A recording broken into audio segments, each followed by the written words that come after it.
করছো রিম্পা? এই যে ফুল তুলছি, কত ফুল হয়েছে। আর যা ফুল ফোটে তা সব পুজোর জন্য হয়ে যায়, কিন্তু আজকে যেহেতু বৃহস্পতিবার তাই আজকের হচ্ছে ফুল কিনতেও হবে, কারণ বেলপাতা, এটা গোলাপ ফুল। এখানে একটা গোলাপ ছিল, কালকে স্কুলে ছেলেকে দিয়েছি, ছেলেদের স্কুলে প্রতিদিন একটা করে কিছু কালারের জিনিস নিয়ে যেতে হবে। তা কালকে নিয়ে গেছিলো গোলাপ পিঙ্ক কালার, আজকে যেরকম বেগুনি কালার চাইছে বেগুন দিয়ে দিয়েছি। কত সুন্দর, শুধু একটা বোতলে বোতলে করে বসানো। দেখো লাল জবা, টকটকে লাল, পিঙ্ক কালার জবা।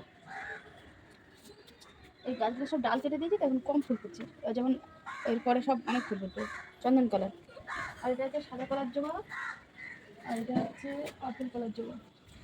আর সব কত লঙ্কা হয়েছে, লঙ্কা হয়েছে? হ্যাঁ এই দেখো লঙ্কা হয়েছে, ঠিক আছে। বাহ, আর এই দেখো এখানেও লঙ্কা আছে, এই লঙ্কা গাছটা দেখো, ভর্তি লঙ্কা আছে। কালকের এই অনেক ফুলে তুলে নিয়ে গেছি। তাহলে তো এখান থেকেই তো তোমার লঙ্কা আর কিনতে হবে না। হ্যাঁ, হ্যাঁ হয় নাকি? ছোট্ট ছাদ বাগান। এটা এটা কি পুঁই শাক? পুঁই শাক, এটা তো পুঁই শাক। ওটা পুঁই শাক। এবার পুঁই শাক গাছ নতুন অনেক চারা বেরিয়েছে, ওগুলো সব লাগাবো, ওগুলো চারিয়ে দেবো। আর এটা কি গাছ? কুমড়ো, কুমড়ো গাছ? ঢ্যাঁড়কল। আমার সব থেকে এই ঢ্যাঁড়কল পাতার বড়াটা খেতে বেশি ভালো লাগে।